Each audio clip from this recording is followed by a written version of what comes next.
Wasn't that amazing? Especially, what a privilege to see it with accompaniment. That was brilliant. Thank you. Thank you so much. Thank you. Well, where shall we begin? How about Paul Robeson? One of the things which is so incredible about Everything Man, the Form and Function of Paul Robeson, your book, is the way that you appreciate that Paul Robeson's presence is ongoing. He's not some kind of tired relic that you can just go to Wikipedia and be done with. So I'm really curious about, especially seeing it in this context, what is it about this ongoing presence of Paul Robeson that not only has inspired your brilliant work, but also further thinking about not only film, but also popular culture and beyond? Thank you for that. I think that Paul Robeson, one of the things that I'm trying to argue in the book is really about what his voice does to his sustainability and what it means to have heard him once and to never forget that voice. And so it's an interesting experience to return to him as a silent performer. But even as he is ostensibly silent in the film, he is shaking the frame. Every time he's on screen, there's some kind of vibration that he's emitting in that moment. Especially if you've come to him as a singer, as a vocalist or a theater actor, et cetera, you know what that sound is, what the bass is in his voice, what it does to your body when you hear it. There were so many descriptions of his instrument as any number of cylindrical wind instruments. He was described as an organ, he was described as a bassoon, he was described as all of these other kinds of sonic instruments. And so even within this form in the silent film, it's really stunning to see him be so gestural, but then also to have sound kind of automatically and immediately attached to those gestures and to those moments. He's like a gust of wind in every scene in which he arrives. And because he's so present, playing dual characters, I think it's really difficult for me in some respects to understand this as singularly a silent film, that this feels very animate in ways that music does to me. And so to think about it as something that is actually disrupting the simplicity or the kind of binary of silent versus sound or kind of flush with sound filmmaking, I think is a really interesting thought experiment. And for that reason, he endures. I think people want to continue to see him. They want to see the physicality. They want to hear his voice. They want to measure him alongside his colleagues and comrades in film, on stage, in the streets. And because he was such a public figure, right, he has returned in all of those forms: streets, monuments, murals. Tomatoes. I'm sorry? Tomatoes. Tomatoes. Tomatoes for any gardeners out there, absolutely. Paul Robeson tomato is the best tomato in the world. Beautiful. I think it's really incredible the way that you've kind of identified. There's a way in which, even in a silent film, that there is an expectation of Paul Robeson to be this sounding figure, right? And the ways that you've identified this kind of vibrational quality, I think it's stunning. And it also reminds me that, Paul Robeson really thrived in the silent era in a way that he was, it became more difficult for him with the sound era, because then there was a greater expectation that he was just going to break into song. They just wanted him to be a singer, and actually were not necessarily open to the full range of his acting. Yeah, I mean, by the 1950s, right, as he's battling for his passport under the threat of McCarthyism and being labeled public enemy number one, there was a campaign or a language that was used to kind of forestall his efforts to speak publicly and to engage with his communities, where they were basically telling him, shut up and sing. And I think there was that element already present within his experiences of film, especially as he'd become a film star and started to challenge the films that he was in the sound era, right? He was in the press publicly lambasting the film that had just been released and of which he was the star because of its depictions of blackness, because of its depictions of the continent of Africa. So all of these things made him made him a particular kind of outsider and outlier in the big screen era, even as his stardom was everywhere present. He was being called to Europe and other kinds of film projects all over the world, but became increasingly discerning about which films he was going to be a part of, because he was very much concerned about the representational politics of blackness in film. And so this is something that's very much bound up in this body and soul moment, right? As I know you want to speak to, is how is blackness being represented on film, and what responsibility did he feel to actually manage that representation, to produce images that were not only dignified, but also were curious and open and complicated in ways that mainstream film, especially in the sound era, had foreclosed. Right. For speaking to that film point, I mean, I thank you for all of that, as always. I think it's very poignant that one of Jackie Robinson's greatest regrets is that he let himself be enlisted in speaking out against Paul Robeson, right?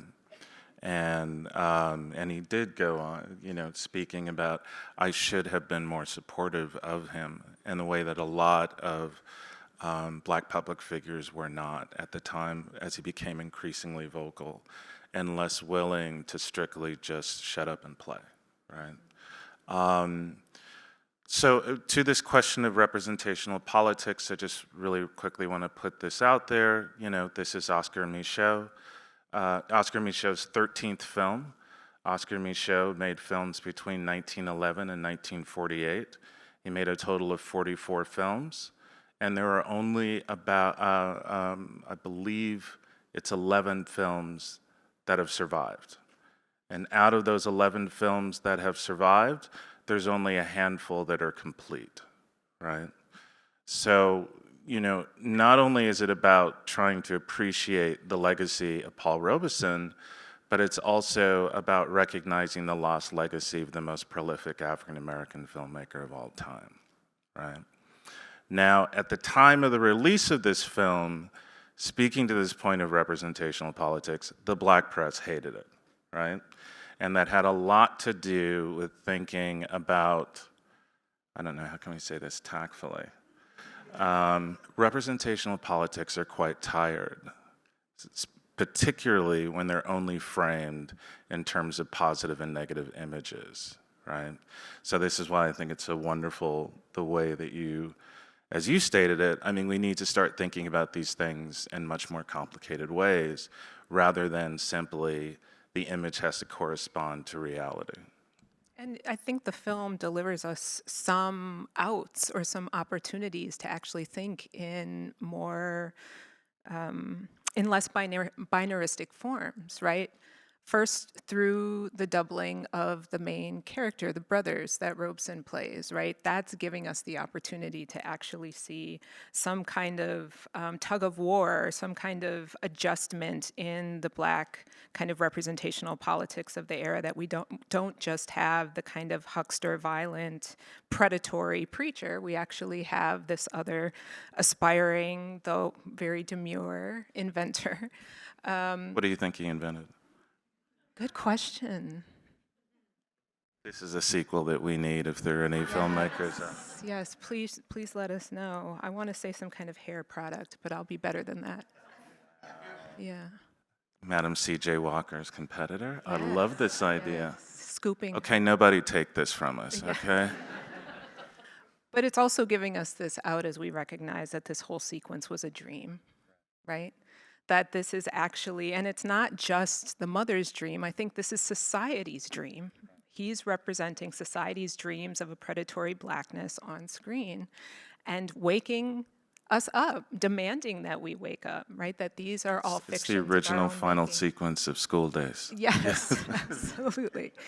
That we actually wake up to the reality of the situation, that people are thriving, they're joyous, they're living complicated but also interesting lives, or very mundane lives, right? That there's something beautiful in demonstrating the mundanity of Black life as well. So I think there are real opportunities in the film to read it in ways that I don't think the critics of the time recognized, or even some of the scholarship in the aftermath has recognized. Yeah, that point about the opportunities and particularly in terms of thinking about the mundane, it is quite striking, like those the shots in the film of people arriving from church. I mean, this is actuality footage. This is this kind of documentary footage. This is not this is not Micheaux's footage, but it so seamlessly works with the staged work. So we have, I think, a kind of generative mix of the fiction and the nonfiction, and these possibilities. The fact that it is a dream, I mean, it's probably it's like this early Twilight Zone episode action that's going on. I mean, it doesn't help that we have more angels on the wall than a seminary going on in that living room. But also particularly in terms of thinking about the fantasy that's imbricated with it throughout the film. We have that holy trinity that hangs on the wall. No, we don't have JFK, Bobby, and MLK. What we have is Abraham Lincoln, Frederick Douglass, and Booker T. Washington. Right, hanging on the wall with the angels, right? These were the people sent to deliver us, sent to spirit us, to steward us, to best represent us, right? And that you can see that aspirational quality then being generated throughout the everyday interactions, everyday laboring conditions, right? As her mother's bringing laundry home and building a nest egg for them moving forward.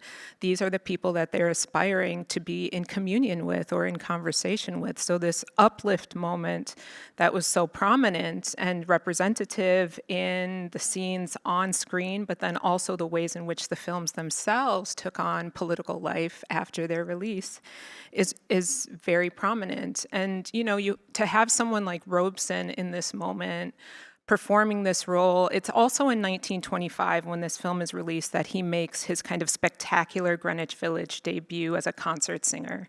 And so to think about this silent film alongside this moment that really launched his concert career is a really interesting one for thinking about how his voice travels and how people begin to know him, but is also thinking about, well, how is he in this moment positioning himself politically? And so he's playing a preacher. His father was a preacher.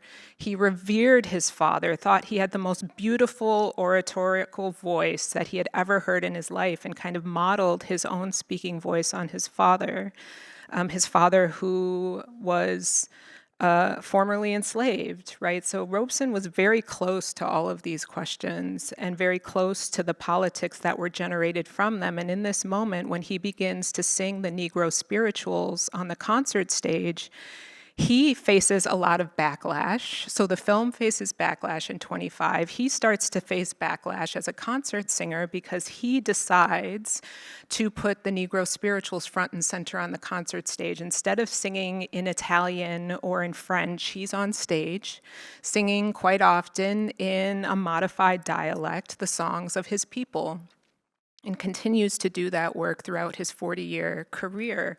And so there's something really poignant about thinking him alongside someone like Booker T. Washington or Frederick Douglass, whom he lionized himself and read constantly with his mentor, W.E.B. Du Bois. But Booker T. Washington, who he was very much critical of, especially as his career moved forward, that this kind of pull yourself up by your bootstraps mentality that had been so popularized through Tuskegee, through Booker T. Washington's philanthropy, became something that Robeson very much despised, recognizing that there were others amongst us, right? That the other Americans, those people who did not have access to the wealth of education, did not have access to the wealth of other kinds of industriousness, actually needed a different kind of caretaking, needed a different kind of voice within the public square. And so he took it upon himself to be that voice, to continue singing Negro spirituals, to continue singing the songs of the world in dozens of languages. And so for these two moments to exist in the same time, this film and his concert stage launch, is really stunning because it tells us a lot about his voice, about the arts culture of the moment, but also about what his politics would ultimately become. That he was sitting kind of uneasily already alongside those images on the wall in the film. Right. Thank you for that. To your point about the poignancy of 25, it's also you're beginning to see a really necessary and generative fissure that's happening between all of these kind of Black public figures who are insisting, again, on this kind of uplift and aspirational plan of the future of the race, but we also see the beginning of a Black audience in terms of navigating what is an emergent Black popular culture, of which cinema is such an important part of that. To this point of doubleness as well, maybe we should talk, at least think a little bit about complicating our understanding of W.E.B. Du Bois's idea of double consciousness even. As W.E.B. Du Bois wrote about it, it is talking about this condition of seeing oneself through the eyes of others, right? And it's in many ways thought of in terms of an affliction. How does someone Black navigate a white world? But there is a way of thinking of it in a much more strategic way, right? Of a way of thinking of it of double consciousness as strategy rather than affliction. Absolutely, and I love that readjustment of the language because it is so often considered a burden for African descended peoples. And the Robeson's relationship to Du Bois, he very much considered himself a pupil of Professor Du Bois. And Du Bois at this moment in the 1920s, late 1920s, is already starting to rethink his idea of the talented 10th, right? That it is actually not the top 10%, the upper crust, the elite of the Black community who are going to be our most ripe opportunities for leadership and transcendence.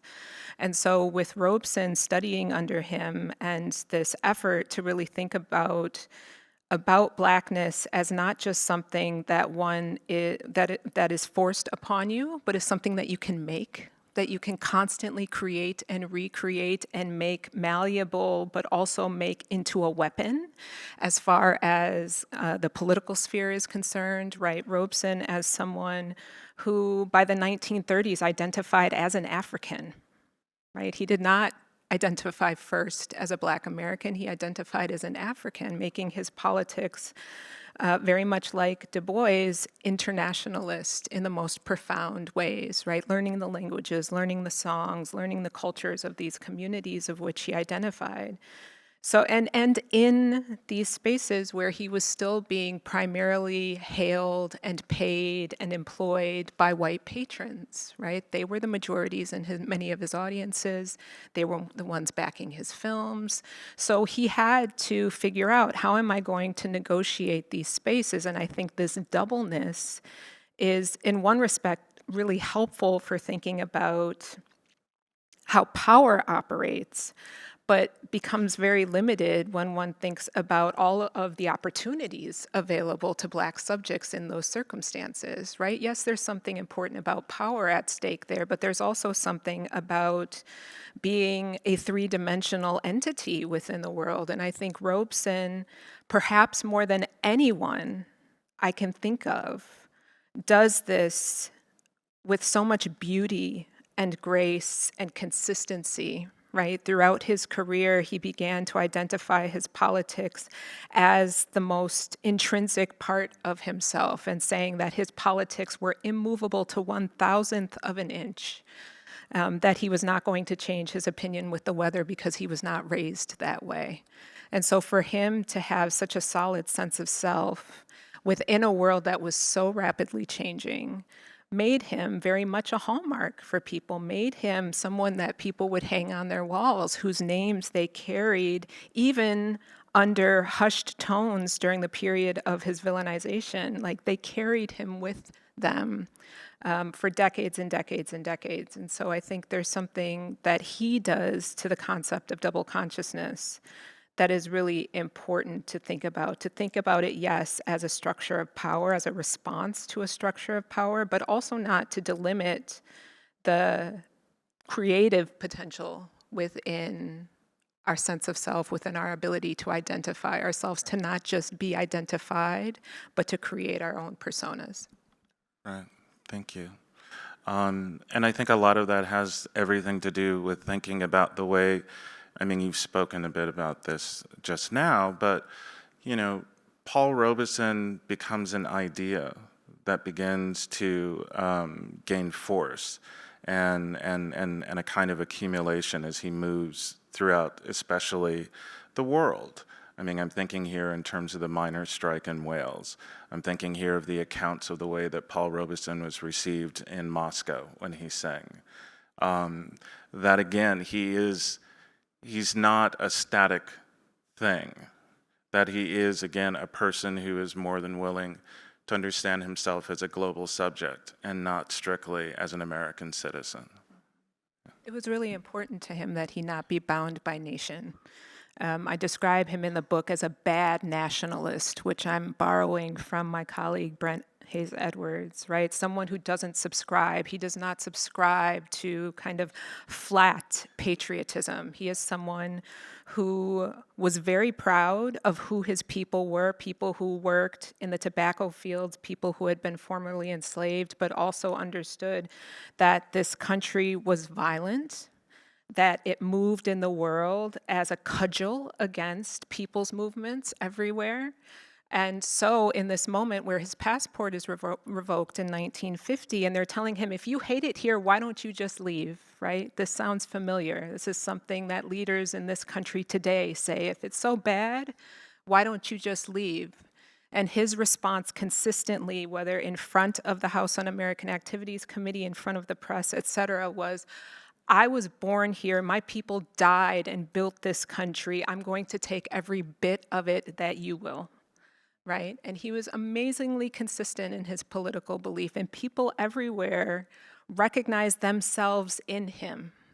They recognized that not only was he a champion for them, as in someone who might have some distance or stand apart, but they recognized him as someone who stood alongside them. And I think there's a really intense presence that he generated even without being proximate to folks. And this is, again, what you're saying about his solidity, even in all of these places that he could not venture due to passport revocation in particular, but also well after his passing, that people still called his name. They still held festivals in his honor. There were national holidays at multiple countries around the world after he passed away. So all of these ways in which his efforts as a creative, as an artist, actually made for his presence around the world in ways that were deeply, deeply meaningful to people, because he was able to stand firm in his ideas, in his political beliefs, and bring people along with him. He was not just an icon, he was also an organizer. He knew how to talk to people. And I think so his kind of film debut, playing a preacher, lends itself to that recognition. He knew how to speak to people, how to move them. And so I think this is a fitting initial introduction to Paul Robeson. but one that only grows in largesse and intrigue as you listen to his voice, because it is the very essence of his body, his fabulous his fabulous modernist masterpiece body, as Hazel Carby described him, right? In this period, sculptors were asking him to sit for them, painters, etc. So all of these ways in which the 1920s reveal this fabulous creation of Paul Robeson.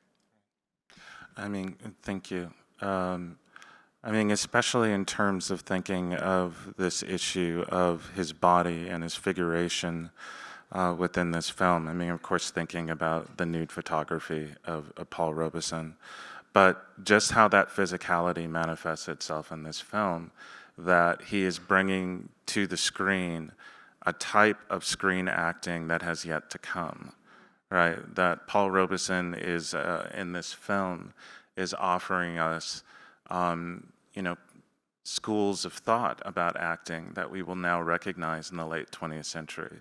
And that is because of this, it's just this voracious appetite around thinking about Black performativity that I think is so wonderful within this film and only gets better. Although, as I said before, it is complicated by the sound era. Absolutely. I mean, he does his own stunts in this film, right? Those amazingly accurate, So much more lifelike impressive than Tom scenes. Cruise, I have Yeah. to say. Yeah. Absolutely. But I think, even with the villainous kind of Reverend Jenkins, there's a dignity there, right? Because again, his father was a reverend, his older brother was a reverend. He's coming into these spaces actually not first looking to be a star. This was him, yes, ascending a certain kind of professional ladder, an artistic ladder in this moment, but he always understood his artistic work as an offering. And I think there's a tremendous amount of intrigue that he brings to this character. The physicality is tremendous. So, I can talk about Paul Robeson all day, and I'm kind of stumbling over myself to say all of the most poignant things, but the physicality is significant, but also indicative of this long investment in the body, right? So body and soul, the soul being this portion of himself that he gave to his father and that his father gave back to him through their spiritual practice, but the physical element was deeply significant to him. He was All-American football player at Rutgers University. He was a 3-season athlete. He played in the early figuration of the NFL while also being a law student at Columbia Law School. So he did all of these things prior to getting on stage. So it's all of these pieces that are drawing people to him. He's building audiences in all of these different spheres before he even steps in front of the camera or steps on stage, as he did before he was on film. He was in a number of theater productions. But this is everything that he brings to what he produces in the world. He brings all of his body, all of his study, having studied languages at the School of Oriental and African Studies in London. He does all of this work to actually ensure that what he's producing and creating for his publics is noteworthy, is worth their time and worth their money. Right? As he aged in his career, he was increasingly determined to ensure that his concerts, for example, could be accessible to working people. So he would demand that ticket prices be below a certain amount so that workers could join. Just one of the most thoughtful, committed, open, and challenging figures, I think, the U.S. has ever produced in its public sphere, in the arts world. And you mentioned to me earlier the statement in my book that he's the most talented person of the 20th century. And I stand behind that. I agree with that wholeheartedly, just because there's so much intelligence that he brings to these moments. There's so much research, and research not only from books, but again, in his body. He trained for this, right? And so the ways in which he became kind of lionized in this moment is not entirely a surprise to me. And of course, everything that you've just said is it even makes it even more shocking about the reception of the film, right? I mean, I think this is probably what is the most diminishing thing about, let's say, the representational politics of the early 20th century, and also the shadow of those representational politics, how they still kind of unfortunately inform conversations today, is that they become so content-based. You can't really talk about form. Everything that you've said about Paul Robeson is lost if you're only focusing on, oh, well, this is a negative character, right? And you can't appreciate the kind of nuance that he brings. You can't appreciate the range of playing across these two characters, for sure. Yeah, absolutely. And I think that's the request of his audiences, right? Is that they come to his performances with precisely those kinds of questions, or that openness to the performance, that you read between the lines of the song that may have been sung in dialect, that you think beyond the kind of actions of the character to think about the kinds of possession that he demonstrates in commanding the screen in the way that he does. And I think this is something too about trying to get beyond even the lingering elements, as you mentioned, of representational politics in Black art. Like, we have to get beyond thinking just at the surface level. We have to do deep dives, not necessarily around an artist's intent, but around the ways in which we use those representations. We think ourselves through them, we create alongside them, we do all of these things that are deeply meaningful beyond what the script may read or the song may deliver. Yeah, we need to stop talking about art like it's people. Right. Yeah, yeah. Do we have microphones in here? Oh, how are you doing, sir? We would welcome some questions. If you have comments, save them for when we have a drink in our hand. Questions only. Anyone? All right, we've got someone all the way over there. She chose the best spot, the easiest spot. Look at that. Getting his cardio in. Dashing. And scene. Okay. Thanks so much. I wondered if you could speak a bit about the studio's role in the production of this film, as much as known. Certainly, and maybe I'm revealing a lack of knowledge there, but presumably in this period, the leadership of the studios that were producing this were not Black artists. So I'm curious about whether we know about a role in terms of the story, or in terms of the way it's marketed, or in terms of even how Oscar Micheaux got to be at the helm there. I'm really curious about that. Yeah, this is totally independent. It's his own company, no the Lincoln Motion Picture Company. Okay. He is. They did get distribution. They did get distribution interest, right? Yeah, Enough? I mean, Oscar Micheaux is one. I think of him as one of the greatest hustlers of the 20th century. I mean, the way that he was able to not only write, produce, direct, work on distribution, also using his writing. I mean, he wrote 7 novels. My favorite Oscar Micheaux story is that when a woman came by to visit him in his studio, and he, being a gentleman, he was like, "Let me take your coat." And instead of going to hang up the coat, he ran downstairs and used it in a scene for a film he was shooting. Right? The fact that we have so few of his films, and we really have, I mean, this is a part of a larger conversation about when did film preservation actually become important to this country. It's sad, but there are scholars that have been doing incredibly important work of that. Even with the number of films of his that we've lost, we have a very rich account of what these films were, right? But yeah, this is an incredible practice by someone who was wholly independent and wholly divested from, let's say, the uplift politics of his day. Okay, you've got someone down here. See, you didn't have to run as far, but. Thank you so much. A great conversation. I had to step out for a bit, but I wanted to, when I came back in, I don't know if you addressed this. Did Mr. Robeson talk about what he thought about his role in Body and Soul? And was there anything that he regretted or anything that he thought about, maybe he should have played it differently or whatnot? Did he leave any notes of that nature?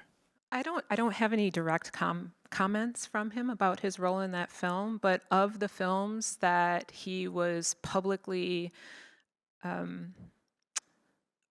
working against, right, that he would almost nearly picket his own films, this was not one of them. I think, he very much regarded Mr. Micheaux and regarded the kind of multi-layered effort that Michael just laid out, but also the drive, the effort in this moment of his early career to give him a chance, but to give a chance to so many Black actors and actresses, right?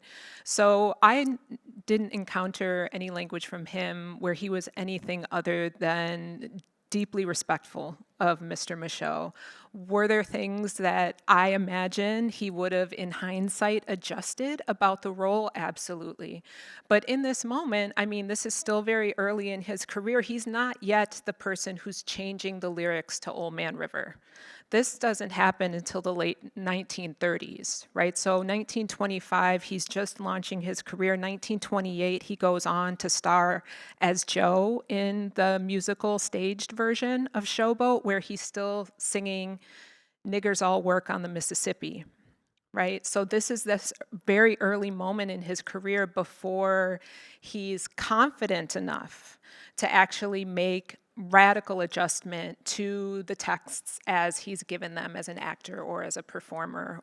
So I think there would have been things he would have liked adjusted, but I never saw a disparaging word about Micheaux at all. I will just add to that, and I think, yeah, we're Sandman's going to come on the stage in a minute.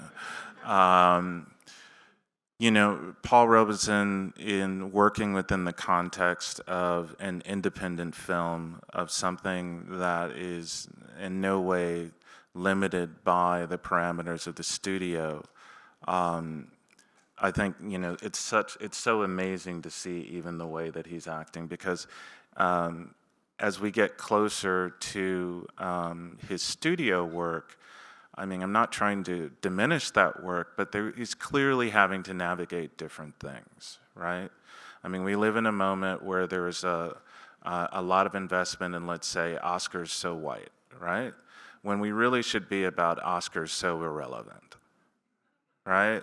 To move beyond even the studio system as something to aspire for, right? I mean, this is, I think, the legacy of this film. This is the legacy of Paul Robeson in this moment in 1925, is that, yeah, independent is the way to go, right? I think we're out of time.